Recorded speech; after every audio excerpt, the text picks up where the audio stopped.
For the last 5 years, I've been writing a memo to myself. I have found this to be an excellent way to learn. The memo is in the form of a discussion between four characters. It's a story about a fictitious seeker and his visit to the Library of Wisdom, where he meets another fictitious character, the librarian, along with Warren Buffett and Charlie Munger. What has been reinforced in writing this memo is the efficiency, simplicity, clarity, and common sense of judgment that are the hallmarks of Buffett and Munger. Both have a remarkable ability to eliminate folly, simplify things, boil down issues to their essence, get right to the point, and focus on simple and timeless truths. They are the Einsteins of business and wisdom. If there's one goal of this book, it is to better understand how they think. That is from the very brief introduction of the book that I'm going to talk to you about today, which is all I want to know is where I'm going to die, so I'll never go there. Buffett and Munger, A Study in Simplicity and Uncommon Common Sense, and it was written by Peter Bevelin.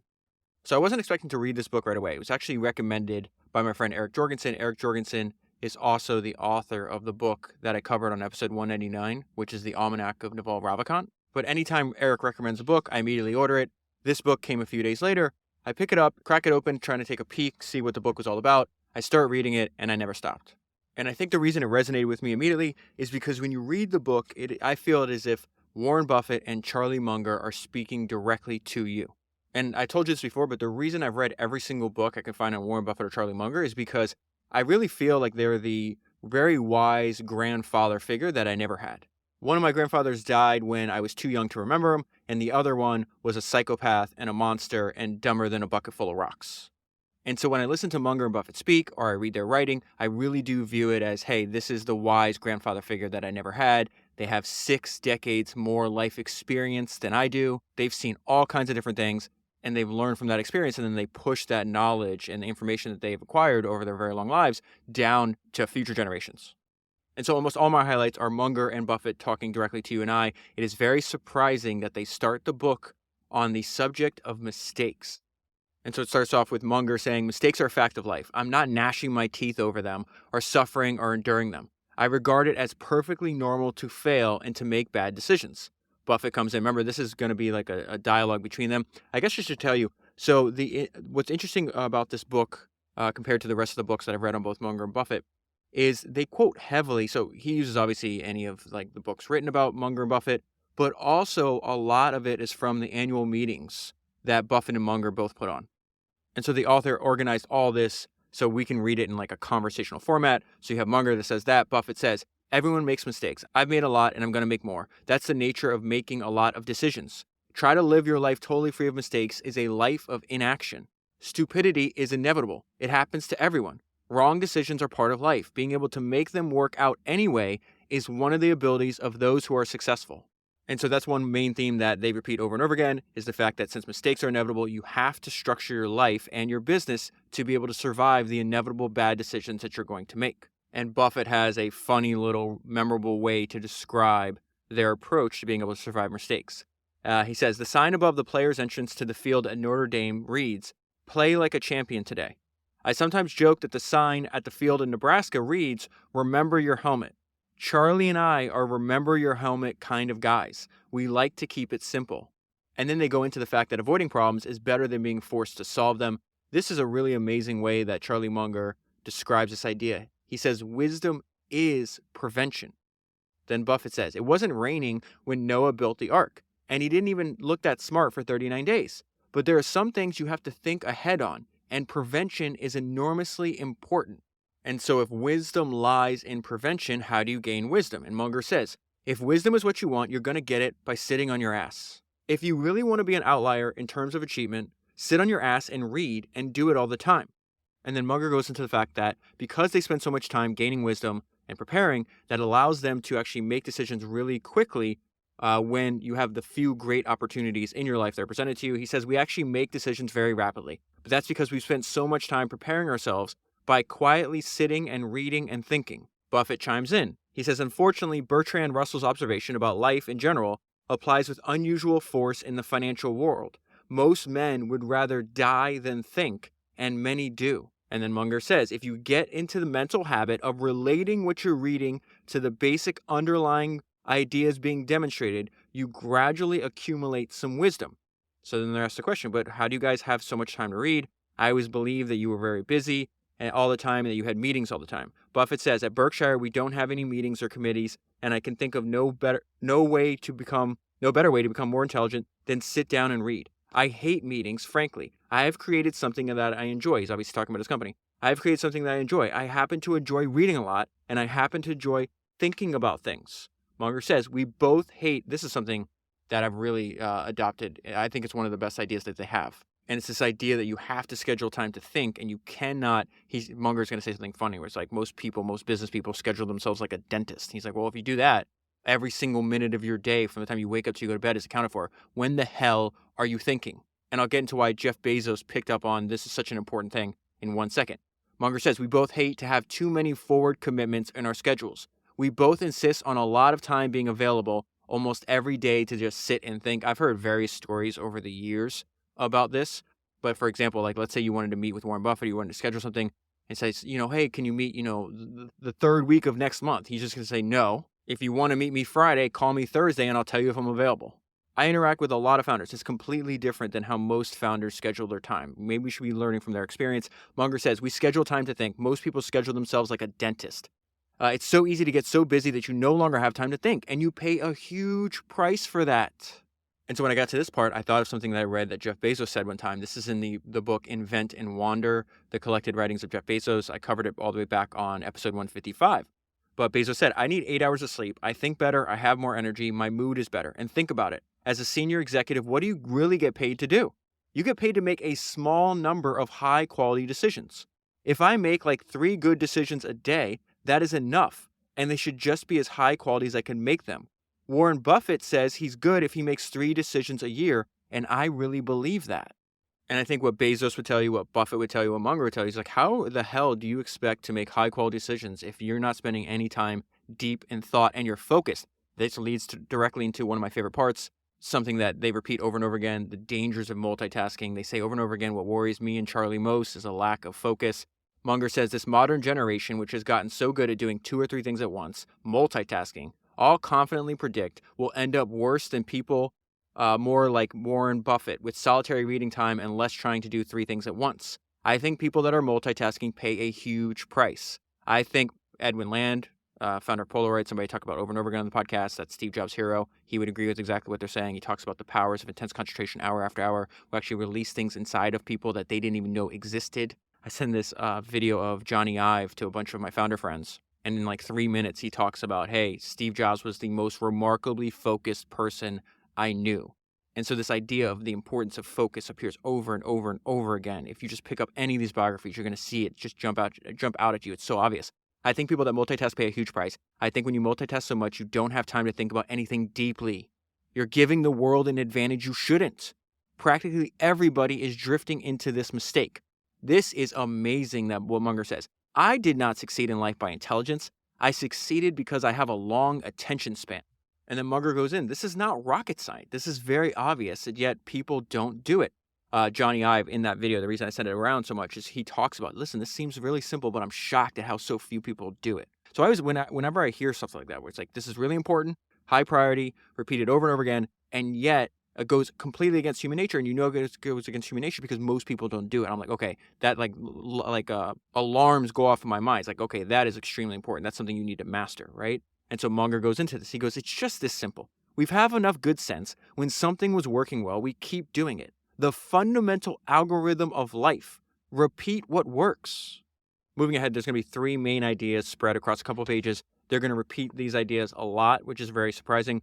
One is something that I think you know of well, but it's worth repeating. You should aim to be consistently not stupid.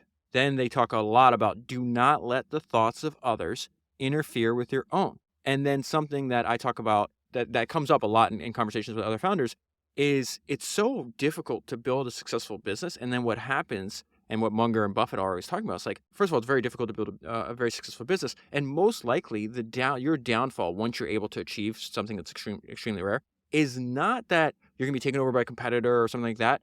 It's that you're going to mess it up.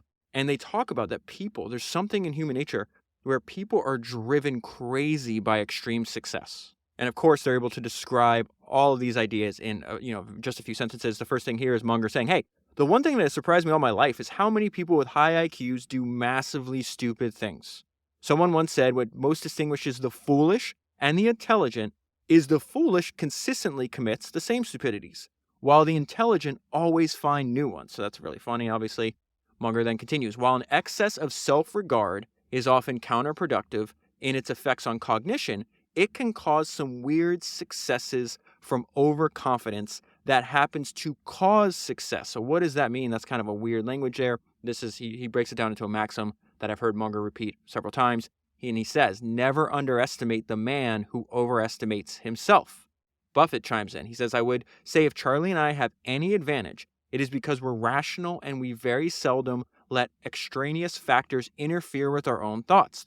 You're going to hear Buffett and Munger say variations of this idea over and over again. Let me go back to what Buffett's saying. He's saying, hey, we try to be rational. We don't let we try to mute the outside world, right? We're not going to let the outside world interfere with our own thoughts. We do not let other people's opinion interfere with our own. And then Munger goes back into this thing. Don't mess it up. You need patience and discipline and an ability to take losses and adversity without going crazy.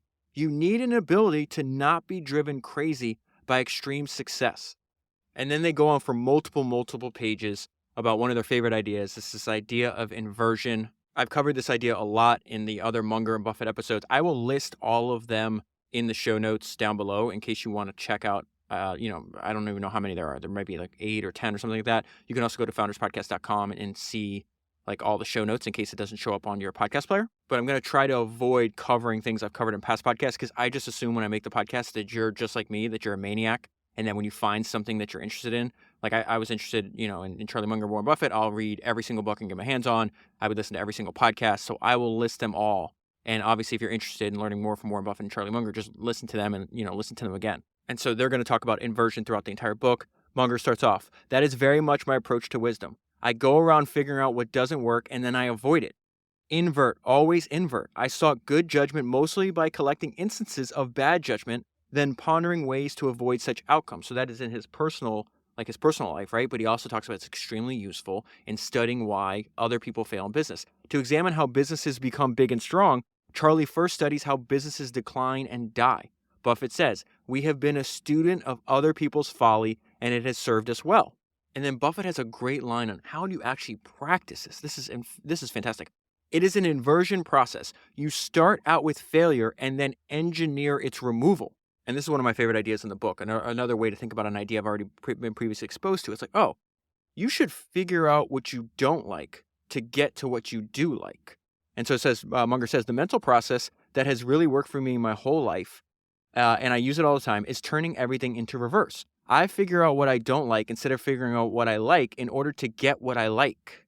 And so they go on giving examples of inversion over and over again, and interspersed through all these examples of inversion, they say stuff like this. Hey, this is Buffett. I think a lot of people make things more complicated than they need to. Really think you should keep things simple. In both business and investments, it's usually far more profitable to simply stick with the easy and obvious than it is to resolve the difficult. And then they end this section of the book with why they're saying this. This is something you and I have talked about for years. Repetition is persuasive. They said some things may seem a little repetitious, but repetition is the mother of learning. And so if you pick up this book and read it, and I hope I can encourage you to do so, you're going to be maybe surprised, but a large part of this book is actually on the human psychology and then observable human nature throughout history. And if you think about this, like, okay, why would some of the greatest founders and investors of all time, and Munger and Buffett, why would they be so obsessed with that? Because business is people, right? Your business partners are people, your customers are people. And so they just have a lot of it is like avoiding, they talk about, there's a lot of low quality traits in human beings and low quality people on this earth. You need to avoid them. Again, I think they give you a simple way to do this.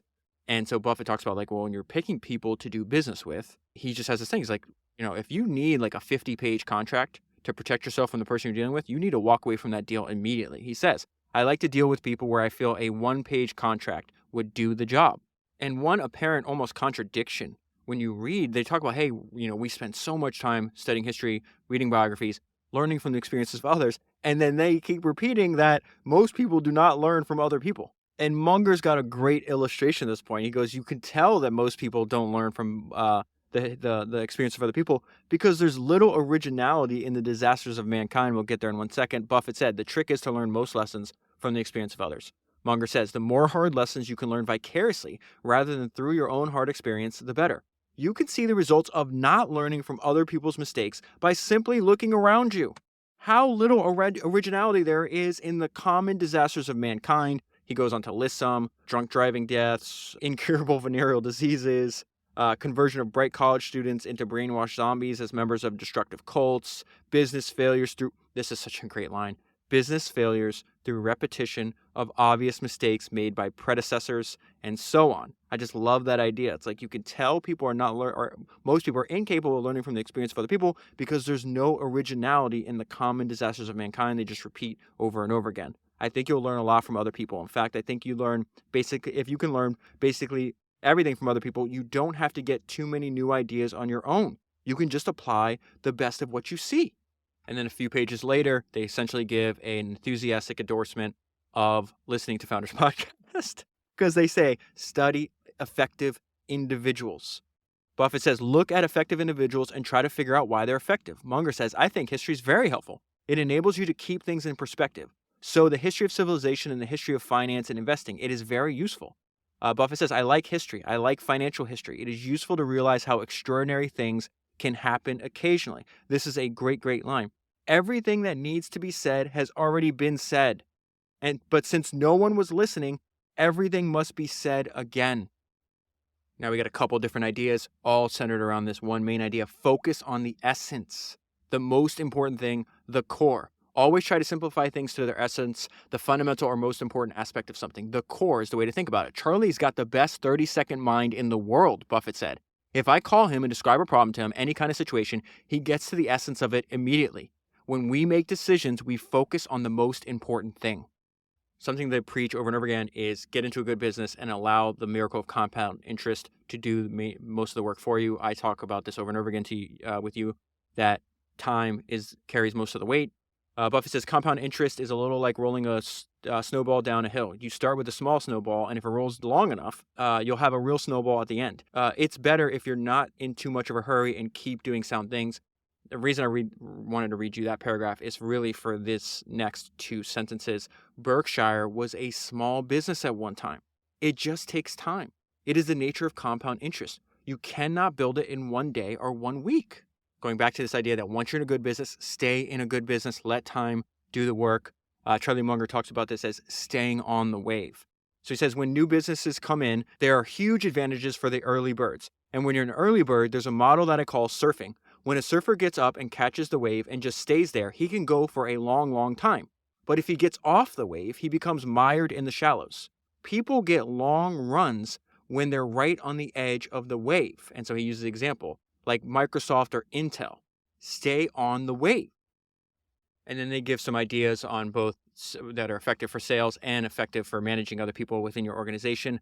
Mary Kay once said, it's so simple, yet makes such a difference. Pretend that every single person you meet has a sign around his or her neck that says, make me feel important. All human beings work better if they get reinforcement. If there are constant rewards for doing well, you will be driven to do more of the same. And then they have a theme that they repeat over and over again with different little stories. And a lot of it actually is related to Buffett loves baseball stories. But it's just this idea that there's just most of the world is by definition has to be mediocre. In that if you can actually do the work necessary to turn yourself into a formidable individual and then work with just the best, first of all, work with the best possible people and work in the best possible industries and businesses, that will do most of the work for you. And to be able to do that is you have to be kind of ruthless with cutting people that aren't up to your standards out of. Like you don't want to do work, you can't work with, C players or even B players. So Buffett says the real issue is mediocrity. There are too many 240 hitters. So he loves this baseball analogy. If you were a fantastic hitter, you'd be a 400 hitter. That's something he's going to repeat over and over again. But in this case, you have somebody that may even think they're a 400 hitter, but are actually a 240 hitter. So that's what he's talking about. The real issue here is mediocrity. There are too many 240 hitters in business. Businesses often settle for a notch or two above mediocrity. There are strong human instincts at work. And then they also give advice where it's like, listen, you think you might be able to turn around a business or turn around a person. You're just better off getting into a better opportunity. This is something where I always say it's like actions express priority. It's one of my favorite maxims. People do what they actually want to do. And you can tell what people want to do is just like, how do you spend your time? What are your it doesn't matter what you tell me. Hey, this is important to me. It's like, just, I can look at what you do. And this is great advice from Buffett. people just do what they want to do. And you're just better off just not trying to change their behavior because only they can do that. So he says, in almost 60 years of investing, we found it practically useless to give advice to anyone. And this is even in situations where you figure, hey, they should have a lot of influence and control here. And he says, listen, Charlie and I have been on boards of companies in which we were among the largest shareholders. And even then, we had very little luck changing their behavior. So we think that if you buy stock in a company, you better not count on being able to change the course of action. And then they go back into the importance of understanding human behavior. And then they touch a little bit on why so many founders and investors they love history. They like studying history. They find it very useful for their careers. Buffett says you really should understand human behavior if you're going to run a business. Munger says, once you have the ideas, of course, you must continuously practice. Amen. Something you and I talk about over and over again. Once you have the ideas, of course, you must continuously practice their use. If you don't practice, you can't perform well. A wise man engaged in learning some important skill will not stop until he is really fluent in it. So more on this idea of it's really important if you're going to run a business to understand human nature. Again, this is all these ideas. These are not on the same page. So this is how you know it's important to them, because what's important to people, they will repeat. And so this is really, it's a story about imitation is the note that I left myself when I read this. But no, what Charlie's about to tell us, he's telling us a story about human nature. That's very fascinating. And if you think about like their bird's eye view that they've had in the finance industry, which it's been full of panics and bubbles and booms and busts, right? This is just absolutely fantastic. So Charlie Munger says, one of my favorite stories is about the little boy in Texas. The teacher asked the class, if there are 9 sheep in the pen and one jumps out, how many are left? And everybody got the answer right, except this little boy who said, none of them are left. And the teacher said, you don't understand arithmetic. And he said, no, teacher, you don't understand sheep. And Buffett adds on to the story by saying, it always amazes me how high IQ people mindlessly imitate. And then Buffett describes this phenomenon by this idea he calls the 3 I's. And so he says, you get what I call the natural progression, the 3 I's: the innovators, the imitators, and the idiots. So skipping ahead, let's go back to this idea that they repeat over and over again. Spend a lot of time thinking, reading, formulating your own thoughts, and mute the world. And so Buffett says, we do not read other people's opinions. We want to think. We want to get the facts and then think. This was such a mind-blowing realization, because you never know when you're reading something when it just is going to suddenly click or interact with maybe an idea that was previous in your mind, or you weren't necessarily completely understood how important it was. When I was reading Buffett shareholder letters, and then obviously this is years ago, so this is probably in 2019 maybe, and listening to Charlie Munger speak, they kept bringing up this guy named Henry Singleton. And I was like, what the heck is going on here? In my opinion, Buffett and Munger have studied the people living, and maybe people who have ever lived. They've probably studied more different businesses and more company founders and managers and CEOs than almost anybody else, right? They've been at it since, in Buffett's case, since he was a little kid, and he's been doing almost for 100 years, right? And yet they kept bringing up Henry Singleton. They're like, hey, this guy was, Charlie Munger says Henry Singleton was the smartest person he ever met. Munger said that his returns in business were utterly ridiculous. Buffett said it's literally a crime that business schools don't study this guy. And the reason it's hard to study him is you actually have to, there's not a lot written about him. I've done 2 episodes on him, but episode 110, there's this book called Distant Force, which is written by Singleton's right-hand guy. And it's really the history of the company Teledyne that they built together. But what was so remarkable and just made, I don't know why, it just clicked when I started reading about Singleton is how he spent his time. But the point of all this is there's a description in that book that really resonated with me, that you have to do the work necessary to be able to trust your own judgment, or none of this is going to work. And so I'm going to read a quote from Distant Force. It's episode 110. I'm about to reread this and collect all the other information. And in fact, a bunch of listeners actually sent me really valuable information about Singleton, old press articles and stuff they found in public libraries and stuff. But I want to read this because I really think this is exactly what Buffett is saying here. Let me reread Buffett before I get there, right? He's like, listen, we don't read other people's opinions. We want to think. We want to get the facts and then think. In many ways, Singleton was Buffett before Buffett, right? So it says, quite often, Henry simply talked about his philosophy of running a corporation and the various financial strategies that he came up with as he sat in his office each day, often working in his Apple II computer. He was a brilliant strategist, and he came up with many creative ideas that were sometimes contrary to the currently accepted methods of managing a large corporation that prevailed in those days. One of the things that blew my mind was the fact that Henry Singleton was friends with Claude Shannon, the inventor of information theory, a universal genius, one of the rare universal geniuses that the world has seen, right? And Claude Shannon, And Claude Shannon was actually on the board of Teledyne and an advisor. So when Henry would go out and when he was building his conglomerate, trying to buy through acquisitions, he would actually have to be able to tap. Imagine being able to like call up Claude Shannon and be like, hey, what do you think about this new technology? It's just crazy to me. Anyways, this is what Shannon said. Check this out. Shannon is talking about Singleton, observing Singleton, how he works. He says he always tries to work out the best moves. And maybe he doesn't like to talk too much because when you're playing a game, you don't tell anyone else what your strategy is. And where did the strategy come from? The same place that Buffett now in this book that I'm holding in my hand is saying. Came from him sitting there in his room thinking. Singleton was obviously extremely well-read, just like Buffett as well. Let me go back to Buffett. I'm going to repeat this for the third time. We do not read other people's opinions. We want to think. We want to get the facts and then think. Now we're many pages deep in the book and they go back to this theme. Default to no, keep an open calendar so you can actually think. The difference between successful people and very successful people is that very successful people say no to almost everything. Munger, that was Buffett. Munger says, both Warren and I have amazingly open calendar and we're very reluctant to put new commitments in there. I like flexibility and it has worked for me. And so Buffett takes this so seriously that, at the point they're talking about this, I think he owned like 80 different businesses. And so he would actually, every few years, he would write the managers of his business a letter. And it's all about the fact that Buffett ruthlessly guards his time. This is what the letter says. Please turn down, this is Buffett writing, right? This is to all of the CEOs and the managers of all the subsidiaries in Berkshire. Please turn down all the proposals for me to speak, make contributions, etc. Sometimes these requests for you to act as an intermediary will be accompanied by, it can't hurt to ask. It will be easier for both of us if you just say no, and he means no right away. As an added favor, don't suggest that they instead write or call me. Multiply 80 or so businesses by the periodic, I think he'll be interested in this one, and you can understand why it's better to just say no firmly and immediately.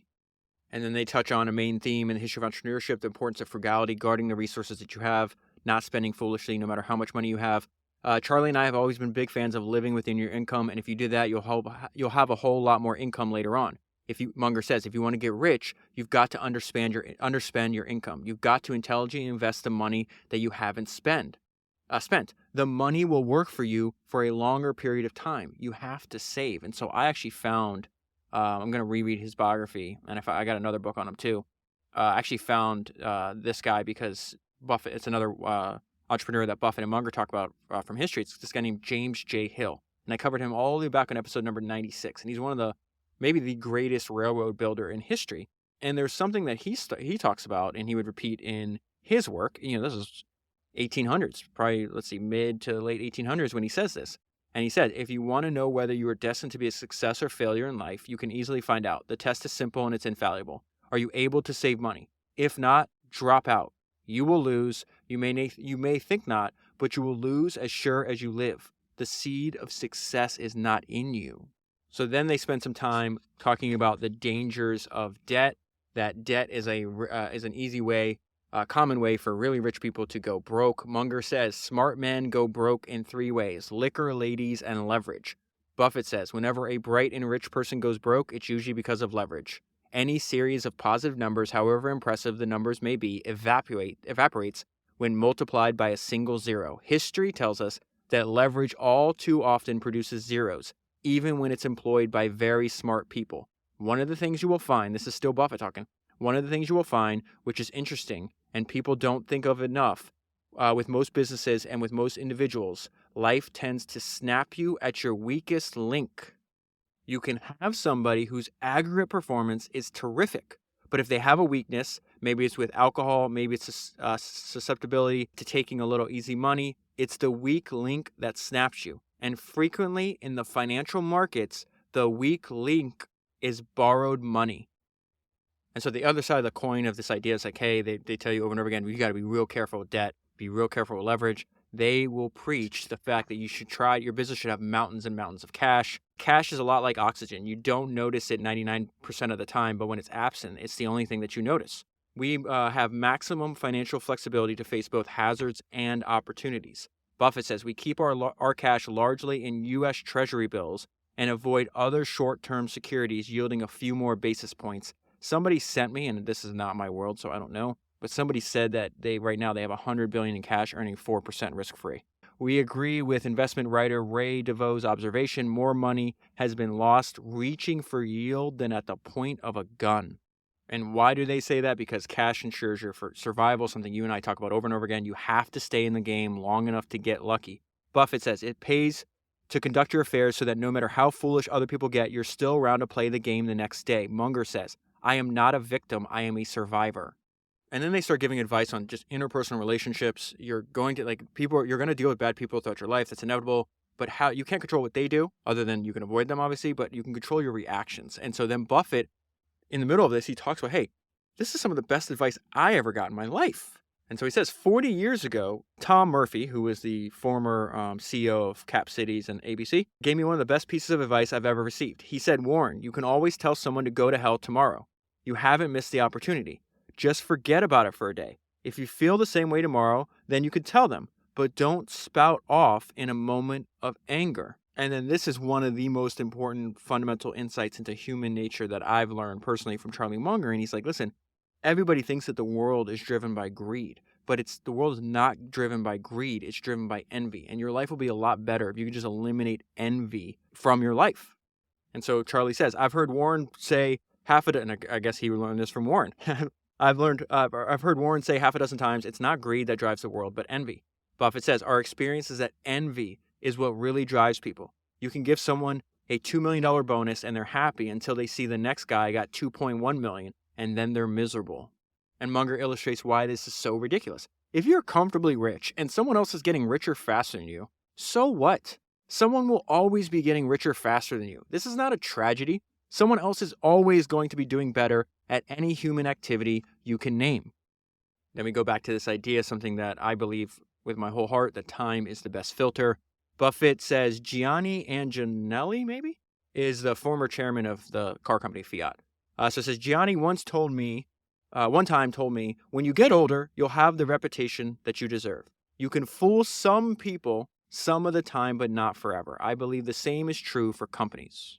And now when I read that, that's probably the third or fourth time. I think the fourth time I've read that particular highlight, something else just jumped at me where he says, hey, with time, you can't fool people. You can fool people some of the time, but not forever. Over time, you're going to have the personal reputation that you deserve, and your company will have the reputation you deserve. Buffett says something in this book that's fantastic, where he describes what an actual brand is. And he says a brand is a promise. So I'm not sure why, but when I reread that section just now, that's the idea that popped in my mind. And so then Charlie adds to this, the best way to get a reputation for yourself and your business is to actually work backwards. He is going to quote Soul Price. So Soul Price, Buffett and Munger are both fans of Soul Price. I did an episode on him. It's episode 107. I would make the argument that Soul Price is the most influential retailer to ever live. Sam Walton, Trader Joe, Jim Sinegal, Bernie Marcus from Home Depot, Jeff Bezos. They all used ideas in their business, variations of Soul Price's ideas in their business. And so we have Munger talking about okay, well, you should decide what kind of business that you do not want, right? So it says Soul Price used to say success in business came from deciding which business you could intelligently do without. He had a list of businesses that he did not want. He didn't want business from people who wrote bad checks. He didn't want business of people who clogged up his parking lot without buying very much. He carefully invented a system. He's the one that came up with the idea, everybody knows Costco. That Costco idea is Soul Price's idea. It was just actually brought to life by Jim Sinegal, which is Soul Price's mentee. Jim, when he was real young, actually worked for Soul Price. He greatly admired him. In fact, the biography of Soul Price that I read for episode 107, Jim Sinegal wrote the foreword or the introduction to that book, and he says, when people would interview him, it's oh, you knew Soul for 50 years before he died. You must have learned a lot from him. He's like, no, I didn't learn a lot. I learned everything from him. So that's what Charlie's talking about. He's like, well, he just designed a business. How many businesses do you have to pay a membership fee to shop at? That's extremely rare. But unusual? Why is he doing that? Because he's designing he's getting to the business he wants by avoiding the things he does not want. And that membership fee, that barrier to entry, eliminates a lot of the things that Charlie's talking about here. He didn't want business of people who clogged up his parking lot without buying very much. He carefully invented a system where he kept those people out and succeeded by deciding what he would be better off without and avoiding it. This is a very good way to think, and it is not common. And so then Buffett goes into something that he repeats over and over again. In fact, one of the best gifts I've ever gotten is for Father's Day, my wife got me this mug, and it says like the wisdom of Warren Buffett. And all it is Warren's face with a bunch of quotes that he said. And all I do is like fill up this cup multiple times a day with espresso and then read, right? And one of my favorite things is because it's like these ideas are in the book and they're in the podcast, and yet this like physical item brings that out and it's like serves as like a reminder every day. And on one of the things that he says on this coffee mug is the best thing I did was to choose the right heroes. This is something that him and Munger repeat over and over again. I'm going to read this section real quick and then tell you something Munger also says. I think it's very important to have the right heroes. Choose your heroes carefully and then figure out what it is about them that you admire. Then you figure out how to do the same thing. It is not impossible. And then I've actually seen clips from Warren saying this at the shareholder meeting. And then Charlie adds, you also should not relegate your selection of heroes to the living. That the eminent dead, obviously a main theme of this podcast, right? The eminent dead provide some of the best models around. And then they have some more advice for our career, for our work, that you really should try to maneuver yourself, get yourself in a position where you can do work that you have an intense interest in. If you listen to my 3-part series about Paul Graham's essays, episode 275, 76, and 277, this is a main theme of his writing as well. The big thing you want to do is you want to enjoy every day. So you want to have a job that you love, and you want to work with people that you like, admire, and trust. Munger says, in my whole life, I have never been good at something I wasn't very interested in. It just doesn't work. There is no substitute for strong interest. They also talk about a very common mistake that smart people make, that successful people make, is because they were successful in one domain, that that knowledge actually transfers to other domains. The best example of this is like, I always say, Henry Ford's one of Henry Ford's one of the entrepreneurs I most admire professionally, not personally. And I really like his philosophy of company building, but you see this illustration if you read about Henry Ford. Like, he was a master at building the Ford Motor Company, but then he thought like he could control like the morals of his his employees. He thought he could he could figure out a way to stop World War I from happening. He had all these things where he failed spectacularly at, where he thought, okay, well, I have some kind of knowledge I derive from my business and it's applicable to this domain, and it definitely wasn't. Buffett says, for us to think that because we made a lot of money, we're going to be better at giving advice on every subject, well, that just doesn't make sense. That's crazy. I'm very suspect of the person who is very good at one business who starts thinking they should tell the world how to behave on everything. They start repeating this idea. You really should try to be seeking out and working with and associating only with first-class people. Munger says, our basic rule has always been that we do not deal with assholes. I have turned down business deals that were otherwise decent deals because I didn't like the people that I'd have to work with. You want to avoid other people who are total rat poison, and there are a lot of them. You want to associate with first-class people. Then they go back into the most important asset. One of the most important assets in running a business is passion. That is very interesting. Let's say that they're asked a hypothetical question by a fictitious character in this book. So that question says, let's say I want to hire somebody. What is important to think about? Buffett says, you look for the logical things, passion, an interest in running the business, honesty. Do they love the business or do they love the money? This is the first filter. Do they love the business or do they love the money? This is the first filter. I mean real passion. If temperament is the most important personal asset in managing money, in business, it's passion. This is also why Jeff Bezos says that missionaries make the best products. Missionaries, not mercenaries. He says mercenaries are in it just for the money. Missionaries actually care about what the business is doing. What service is that business giving to the world? You want to try to hire people that are complete in alignment with you and look at it like you do, like it's a mission. They also spend a lot of time talking about company culture, the fact that you have to be very intentional how you build the culture at your business, that once the culture is in place, it is nearly impossible. You're better off just starting a different company than trying to change the culture. So it says we try to provide an environment for them, meaning the managers and the CEOs of their businesses, which is exactly like we'd want if we were running a business. We would like to run our own business in our own way. So they're like, hey, we try not to mess with them, right? We're only working with A players. A players don't like to be micromanaged. And if I had to micromanage them, why did I buy the business to begin with? That doesn't make any sense. We will never allow Berkshire to become some monolith that is overrun with committees, budget presentations, and multiple layers of management. Instead, we plan to operate as a collection of separately managed, medium-sized, and large businesses, most of whose decision-making occurs at the operating level. All of the businesses that we own are run autonomously to an extraordinary degree. In most cases, the managers of important businesses we have owned for many years have not been to Omaha or even met each other. We adapt to their methods rather than vice versa. So then Buffett talks about like his own strategy. Like what is Buffett's what is his competitive advantage, right? He is trying to be not trying to be, he does this. He's a buyer of businesses. I would argue that Buffett's shareholder letters is the greatest single example of content marketing that the world has ever seen. I talk about this more on episode 227, which is the essays of Warren Buffett, where it talks about like he publishes a letter that he shows like he was interested in buying this person's business. He actually publishes the letter that he sent the owner of the business. I feel it's like a masterclass in product differentiation. And so he touches on how he thinks about this and how he positions himself.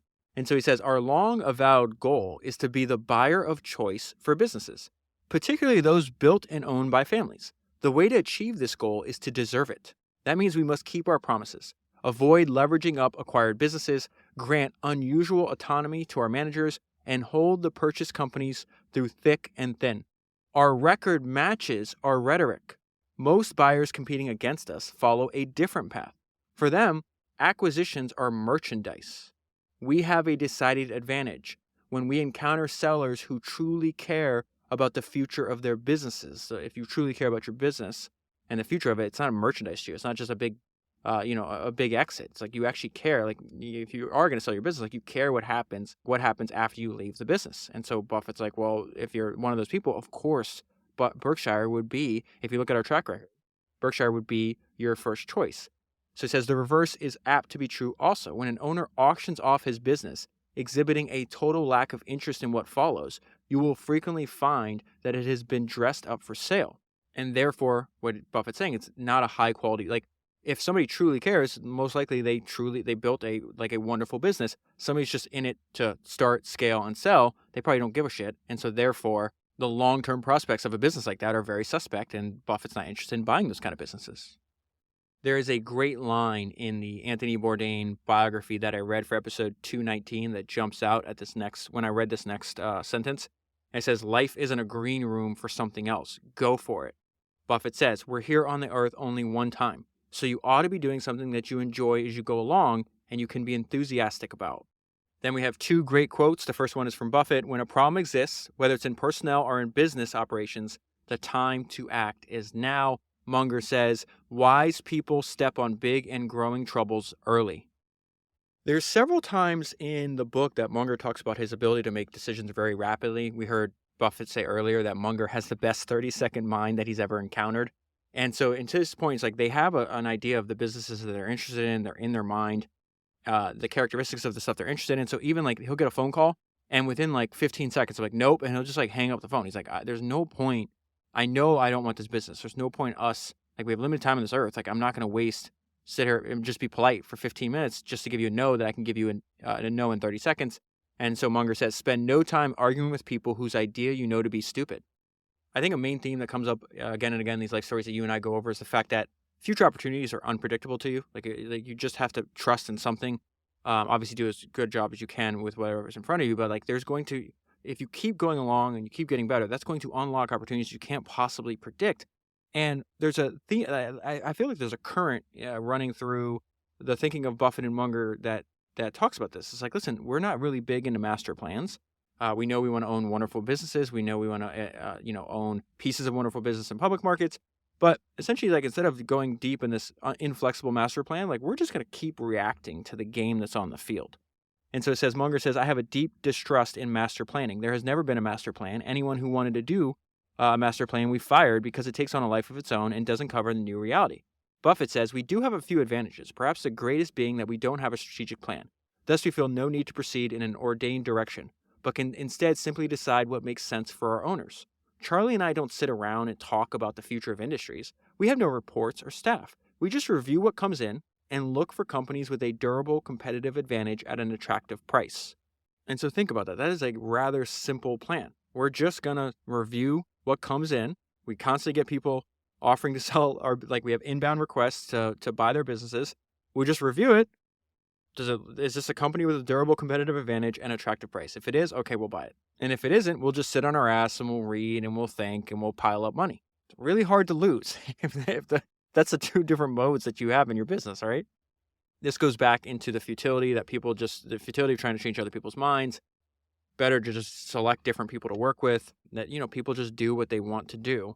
And Buffett says, I'd say that the history that Charlie and I have of persuading decent, intelligent people who we thought were doing unintelligent things to change their course of action has been poor. When people want to do something, they want to do something. We don't try to change people. It doesn't work well. We accept people the way they are.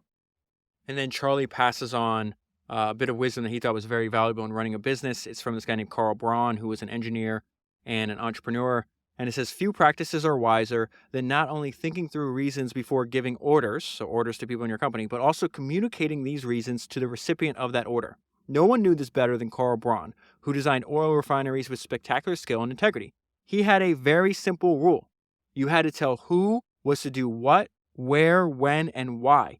If you wrote a communication leaving off your explanation of why the addressee was to do what was ordered, Braun was likely to fire you, because Braun well knew that ideas got through best when reasons for the ideas were meticulously laid out. People have to know why, is what Charlie's telling us. Or even simpler way to think about that is always tell the other person why.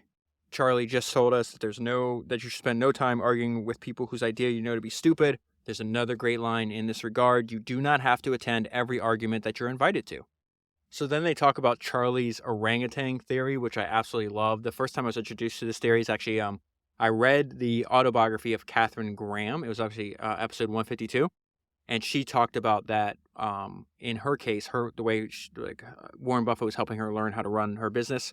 And that she thought that Warren was her version of the orangutan.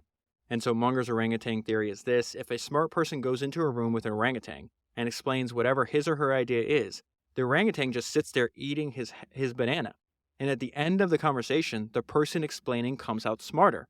There's something about smart people explaining ideas to an orangutan that makes their decision-making better. And it's this idea that you're just speaking this is actually forces you to organize your thought. It clarifies your thinking. It's very helpful.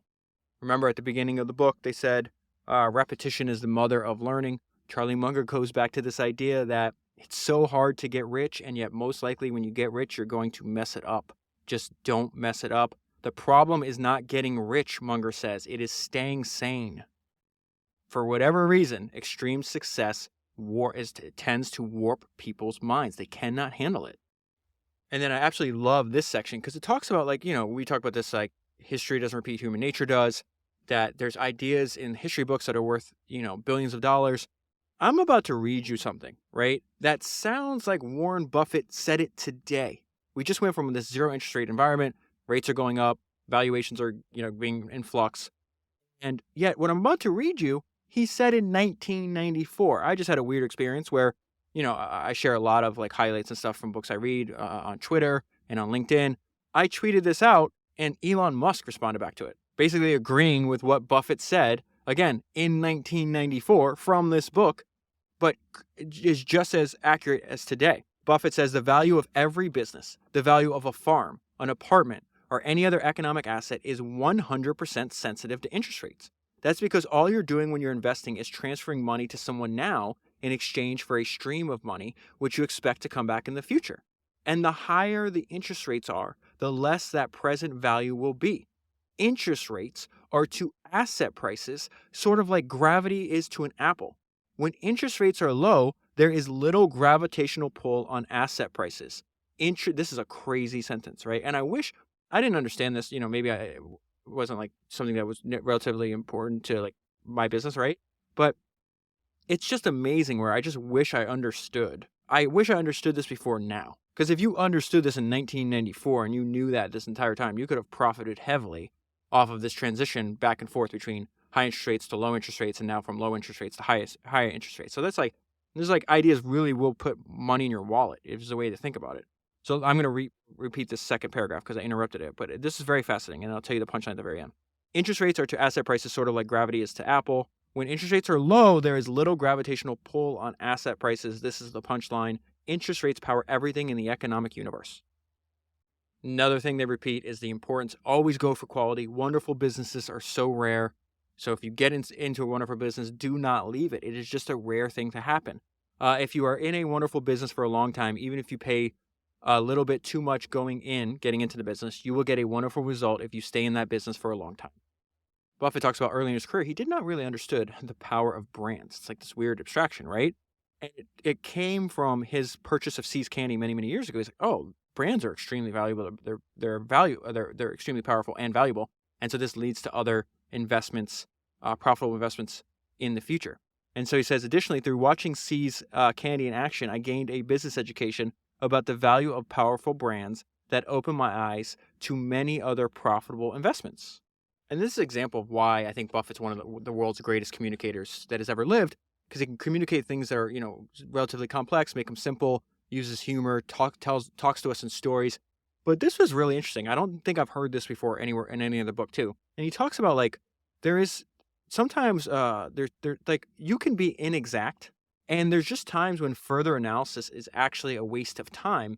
And it sounds crazy because of the giant numbers that he is throwing out here in this investment. But he'll tell the story, and I think it'll make sense to you at the end.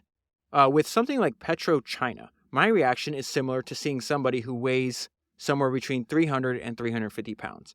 I might not know how much they weigh, but I know that they're fat. And that's all I'm looking for. Knowing if an opportunity is financially fat, and whether PetroChina weighed $95 billion or $105 billion. He's talking about the true valuation of it. If it's 95 or 105, right? It did not make much difference. Why didn't it make much difference? Because at the time, it was selling for $35 billion. Any further refining of analysis would have been a waste of time. In that case, he's saying just jump on it. You know it's a good opportunity. It doesn't matter. You're paying $35 billion, whether it's worth 95 or 105. It doesn't matter. It is a financially fat opportunity.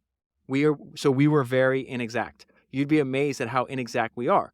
Using precise numbers is in fact foolish. Working with a range of possibilities is the better approach. Now this is one of my favorite. This is where it just clicked for me, right? We're in the middle. Well, you can't see this because you can't see the book that I'm holding. We're in the middle of the book where, at this part, they're all talking about like the irrational behavior that occurs in bull markets and that just happens over and over again, right? And I'll pull out a couple quotes because I think that's very interesting. I think you and I can learn from that. And yet, what sticks out the most to me, clicked, is I'm going to read this first, and I have no idea why I finally had a deeper understanding of this. So Buffett says, Charlie and I do not expect to win you over to our way of thinking. We've observed enough human behavior to know the futility of that, but we do want you to be aware of our personal calculus. And I was like, oh my God. Sometimes I read, and you probably do this too, where that's 2 sentences, 3 lines in a book. And yet you just sit there and you stare at it and you read it again. And then you really think about what the hell he's talking about. And I was like, okay, that is actually really interesting. Charlie and I don't expect to win you over to our way of thinking. We've observed enough human behavior to know the futility of that, but we do want you to be aware of our personal calculus. What I wrote to myself, and this clicked to me, learning is not memorizing information. Learning is changing your behavior. There is no point for you and I to spend all this time reading, listening to educational podcasts, if it doesn't change what we do. And if it doesn't change what we do, we didn't actually learn it. He's telling you, we've seen enough human behavior. You're not going to actually do anything with this information that we're giving you. Very few people. He's obviously some people were. And so that's why they talk about most people. They don't say all people, but they're saying most people cannot learn from the experiences of other people. They're saying the exact same thing here. That we've seen enough human behavior. We could tell you not to do this. A lot of people are going to do it. The smart ones, the ones that are able to learn from other people's behavior, are going to have a massive advantage because they know that learning is not memorizing information. Learning is changing your behavior. That's I love that. Whatever clicked right there, it's super important for me. And hopefully for you as well. It's not memorizing information. Did the book that I read, the podcast I listen to, did it change my behavior? Did it actually have an effect in the real world? Whew, okay. So then they go into this irrational behavior that you see in bull markets. The sheep story that he told earlier is a good indication of that. And he's got funny ways. Buffett's got a funny way of reminding you about this, when you should feel that you're in danger. Because it says the problem is it looks so easy. So that's what attracts you to it. And so he says, but remember the late Barton Briggs observation. A bull market is like sex. It feels best just before it ends. And so Munger says, how do you take advantage of that? If you stay rational yourself, the stupidity of the world helps you. Wall Street never changes. The pockets change. The suckers change. The stock change. But Wall Street never changes because human nature never changes. Then it goes back to this idea of they don't have a master plan. They are opportunity driven. That's a great way. That's like a great use of language by them. Really gets this idea into our brains. We don't have a master theory of capital allocation, of asset allocation. We're simply opportunity driven, individual opportunity driven. Our acquisition technique at Berkshire is simplicity itself. We answer the phone. Something I love about doing the podcast is getting to read these stories. This idea where multiple people that we cover have figured out the idea of having the value of having a personal motto, right? So Stan Lee, the founder of Marvel, had like I can't even pronounce it, but it means like ever upward. Shackleton says, by endurance we conquer. One of my favorites is actually Teddy Roosevelt, and he says, get action. It was actually a personal motto of his father that he adopted for his own life. Very similar to what Munger's saying here. Do not be too timid. Go at life with a little courage. So in the past few episodes, and really, I mean, this is a main theme throughout Founders, but it has been especially pronounced in, actually, it's episode 283 of Andrew Carnegie and 284 of Andrew Carnegie and Henry Clay Frick. And now that I'm looking at all the episodes, actually 282 of Jeff Bezos talks about this quite a bit in his shareholder letters too. And there's two twin themes that run throughout the history of entrepreneurship that I think are most pronounced in the books, and I observe less frequently in like modern day. Meaning they're obviously very valuable because they're very hard for people to do. And that's this idea of extreme focus and extreme frugality. I love what Buffett does here. And so he's talking about the fact that if you really think about it, like two different founders, two different business managers, one is unbelievably gifted at cost-conscious, frugal culture. They're watching their costs over and over again. And one is not. Like they're not, even if they're in the same industry, they're completely different businesses. This is really interesting, his use of language here.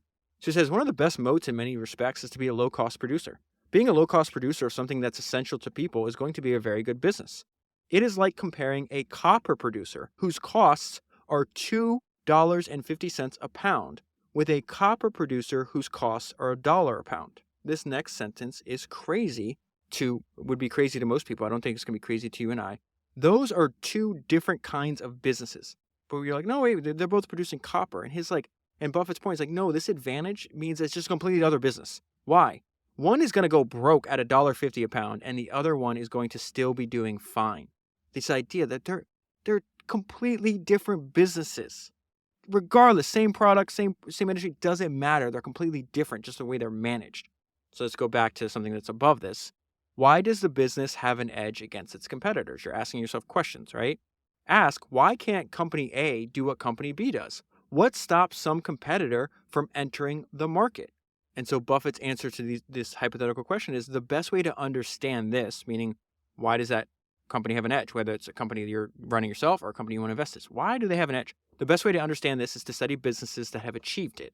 The question then is, how does a company get its edge? And the way it talks about building up the moat. And it's this idea of focus and frugality. Leads into his copper story. The moat is not the product. In this case, the moat is not the product. The moat is not the industry. The moat is the management of the business in regards to its costs. This is a very old idea. This is something Buffett is saying in 2009. And yet it's something that Andrew Carnegie knew in 1865. And then this is what I mentioned earlier, my favorite definition of a brand I think I've ever read. A brand is a promise. That is a quote from Warren Buffett. Then he goes into the important part Buffett's going to talk a lot about here. It's just like, business can be fundamentally simple. You should be really obsessing over your customers. This is, one of my favorite maxims in the history of entrepreneurship comes from Jeff Bezos. He says, obsess over customers. I don't have any tattoos, but if I did, I almost feel like it'd be beneficial if I tattooed this on my forearm. Just obsess over customers. There's just so much hard-earned knowledge in those three words. Buffett is going to agree with Bezos here, and he says, in the end, nobody that's ever taken good care of the customer has ever lost. Like Sam Walton once said, there's only one boss, the customer, and he or she can fire everybody in the company from the chairman down simply by spending his or her money elsewhere. And a few pages later, look how this actually ties together, right? These two quotes I'm reading you, the ones I just read and this one are, separated by maybe 20 pages or something. This is crazy. Warren Buffett said this about Amazon in 2012. And he says Amazon could affect a lot of businesses who don't think they will be affected. For Amazon, it is very hard to find unhappy customers. A business that has millions and millions of happy customers can introduce them to new items. It will be a powerhouse and could affect a lot of businesses. And this is where you really get excited, right? When you think about this. Okay, Warren identified that, sees, oh, this is very unusual. Says that in 2012. That is after, because Jeff is writing, in the late 90s. I think 97 is his first shareholder letter. It's 15 years separating from the first shareholder letter. He'd been practicing that in the few years that he'd been running Amazon before that. But this idea is like, that is the end result of what Bezos set out from day one. He's like, no, we're going to obsess over customers. We're going to build the world's most customer-centric company. 15, 20 years later, and you're seeing Buffett's like, oh, this dude's going to be a problem. And he's going to be a problem for other businesses because he's got millions of happy and satisfied customers. And how do you get millions of happy and satisfied customers? You build the world's most customer-centric company and you obsess over customers. How could that not excite you? I love when I see these ideas. They just stick together. And they fit together rather.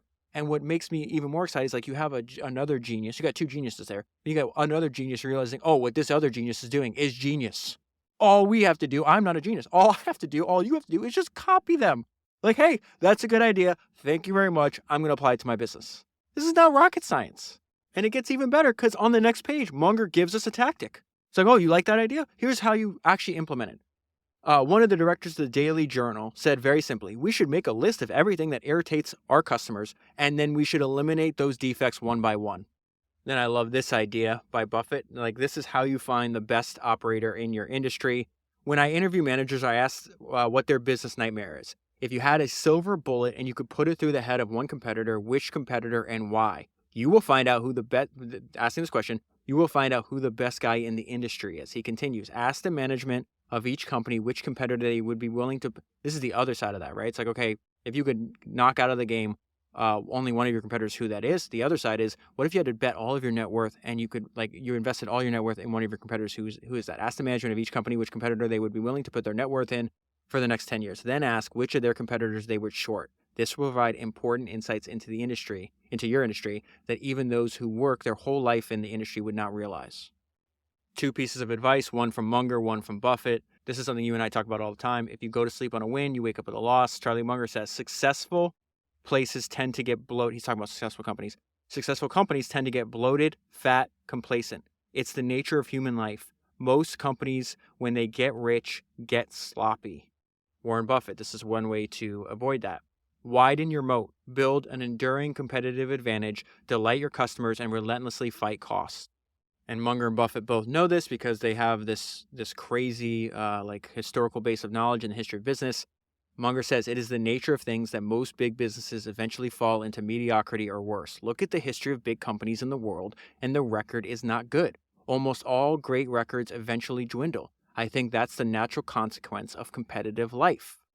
And then Munger talks about one of the fiercest competitors that the business landscape has ever seen, somebody you and I have talked about over and over again. The latest episode I did on him, which will not be the last, is episode 234, Sam Walton. I've never heard this before, and it's absolutely fantastic. It is Charlie Munger's Northern Pike model, and his point is, if you're running up against somebody like this, you should just get out of the business. He says, one of the models in my head is the Northern Pike model. You have a lake full of trout, but if you throw in a few Northern Pike, pretty soon there aren't many trout left, but there are a lot of Northern Pike.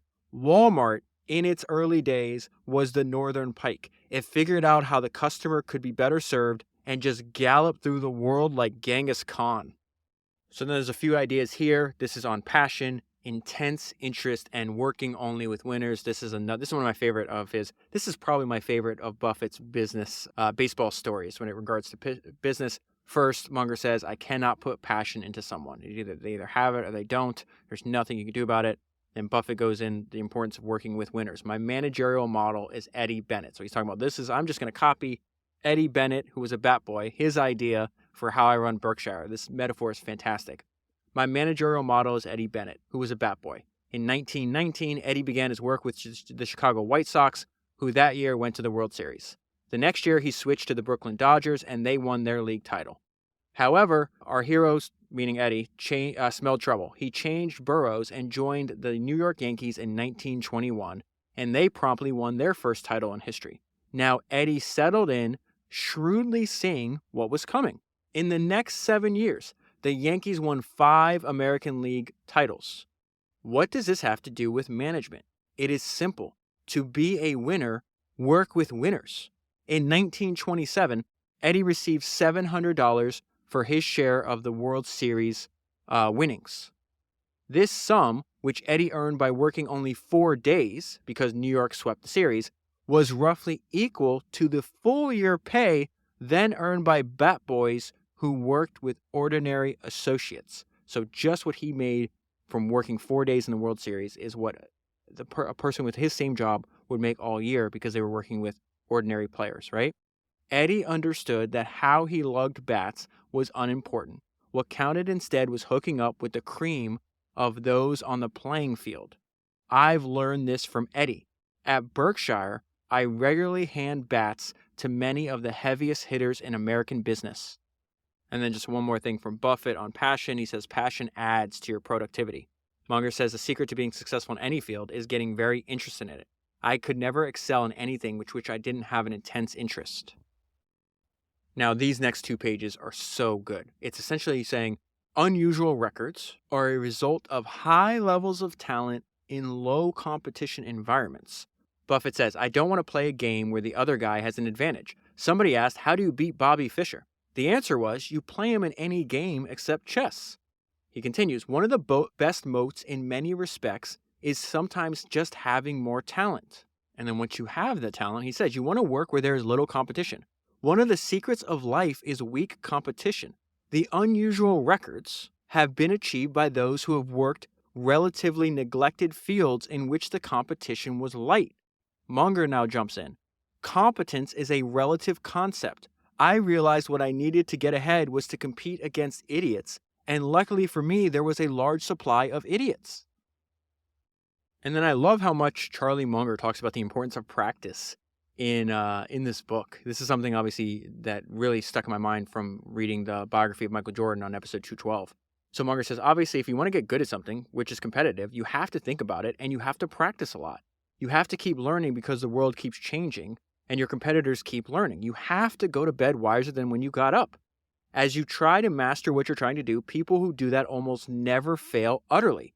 Very few have ever failed with that approach, meaning just trying to be a little wiser every day, right? Very few have ever failed with that approach. You may rise slowly, but you're sure to rise. And so then they go back to this, and they go on this for quite a while. The idea is like, we're not listening to the opinions and the predictions of other people. That is just absolutely useless. Forming macro opinions or listening to the macro or market predictions of others is a waste of time. It is dangerous because it may blur your vision to the facts that are truly important. I pay no attention to economic forecasting. I worry about being in a good business with good people. That is all I focus on. This is Buffett speaking about this entire time. In the 54 years that we have worked together, we have never forgone an attractive purchase because of the macro or political environment or the views of other people. Then Munger says, people have all, he's talking about like the futility of trying to predict the future and forecasting. People have always had this craving to have someone tell them the future. Long ago, kings would hire people to read sheep guts. There's always been a market for people who pretend to know the future.